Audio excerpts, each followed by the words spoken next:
Assalamualaikum warahmatullahi wabarakatuh.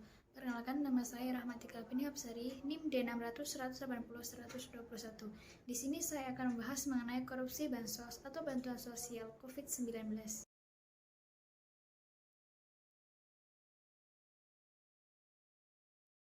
Bansos COVID-19 merupakan program bantuan sosial bagi masyarakat terdampak COVID-19. Menteri Koordinator Bidang Pembangunan Manusia dan Kebudayaan atau Menko PMK, Muhadjir Effendi, menjelaskan bahwa skema penyaluran bansos dalam bentuk tunai sudah menjadi rencana awal pemerintah sejak program bansos COVID-19 pertama kali digulirkan. Muhadjir menekankan pelaksanaan penyaluran bansos di lapangan nantinya harus sama, tidak ada bentuk penyaluran beragam, baik secara mekanisme maupun jenis bantuan yang diberikan. Kementerian Sosial menjalankan 6 program bantuan sosial atau bansos. Yang pertama, Program Keluarga Harapan atau PKH. Anggarannya sebesar 36,713 triliun. Kedua, Program Kartu Sembako. Anggarannya sebesar 42,59 triliun. Ketiga, Program Sembako Jabodetabek. Anggarannya sebesar 6,49 triliun. Keempat, Program Bansos Tunai dan Jabodetabek. Anggarannya sebesar 32,4 triliun. Kelima, program beras yang ditujukan kepada penerima PKH. Keenam, program beras untuk penerima program Kartu Sembako yang masing-masing anggarannya sebesar 4,5 triliun.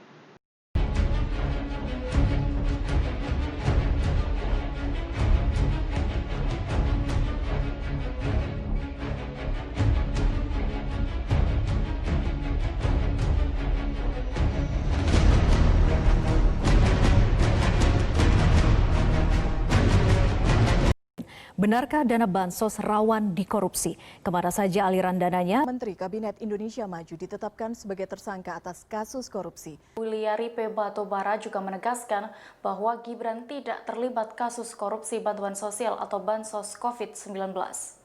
Hal ini disampaikan Juliari Batubara setelah ia menjalani pemeriksaan lanjutan di Gedung Merah Putih KPK Jakarta Selatan. Solusi terhadap adanya korupsi bansos COVID-19 yang dilakukan oleh pemerintah. Yang pertama yaitu Muhajirin selaku Mendikbud menyebutkan mekanisme penyaluran bansos tunai di 2021 akan dilakukan secara offline. Artinya, masyarakat tidak perlu datang ke suatu tempat untuk mengambil dana bansos. Tetapi, para petugas yang disinyalir akan bekerja sama dengan PT Pos Indonesia yang langsung akan memberikan dana bansos tersebut ke rumah-rumah masyarakat yang terdaftar sebagai KPM.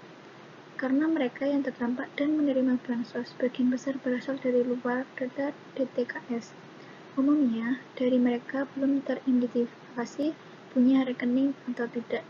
Kemungkinan besar nanti akan disalurkan secara offline, yaitu diantar langsung dari rumah ke rumah oleh petugas yang kemungkinan dari PT Pos, tuturnya. Tidak hanya itu, Menko PMK juga memastikan pemerintah terus melakukan perbaikan terutama soal data. Namun, karena sifat data yang selalu dinamis, maka perbaikan data dipastikan akan berlangsung secara terus-menerus, sembari proses penyaluran bansos dilakukan sebagaimana arahan Presiden. Ia pun mengungkapkan telah ada kesepakatan antara Kementerian Desa, Pembangunan Daerah Tertinggal, dan Transmigrasi atau Kemendes PDTT dan Kementerian Sosial, diantaranya yaitu memastikan tidak akan terjadi penyaluran bansos secara tumpang tindih dan tentunya tidak tepat sasaran. Solusi kedua terhadap korupsi bansos COVID yaitu sebagai berikut. Presiden Joko Widodo mengatakan perlunya pendampingan lembaga hukum dalam penyaluran bantuan sosial atau bansos tunai dan bantuan langsung tunai atau BLT, dana desa kepada masyarakat terdampak COVID-19. Hal ini untuk mencegah tindak pidana korupsi di dalam prosesnya. Dan untuk sistem pencegahan minta saja didampingi dari KPK, BPKP, Kejaksaan. Kita memiliki lembaga untuk mengawasi agar tidak terjadi korupsi di lapangan, kata Presiden membuka rapat terbatas penyederhanaan prosedur bansos tunai dan BLT dana desa melalui video conference dari Istana Merdeka Selasa 19/5/2020. Presiden Jokowi mengatakan pendampingan itu untuk menjamin akuntabilitas penyaluran di tengah upaya percepatan yang dilakukan oleh pemerintah. Dia mewanti-wanti agar penyederhanaan proses untuk mempercepat penyaluran dan mengurangi akuntabilitas.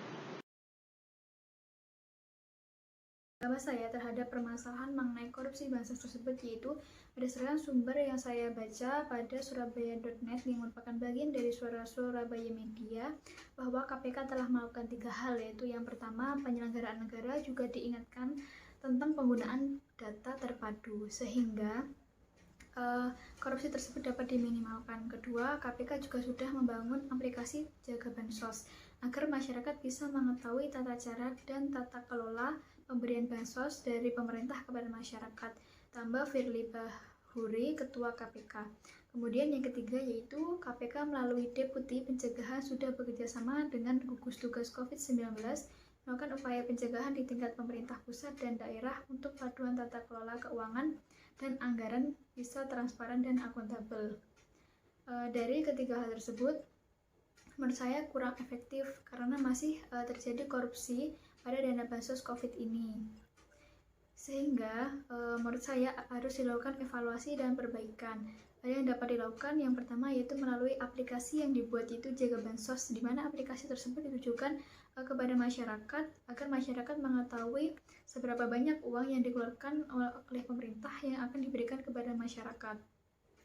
Karena aplikasi tersebut belum tersebar luas atau belum dikenal oleh banyak masyarakat, maka diperlukan sosialisasi dan juga promosi aplikasi tersebut baik di media sosial, di media online maupun di TV, sehingga masyarakat lebih mengetahui aplikasi tersebut dan dapat menggunakannya.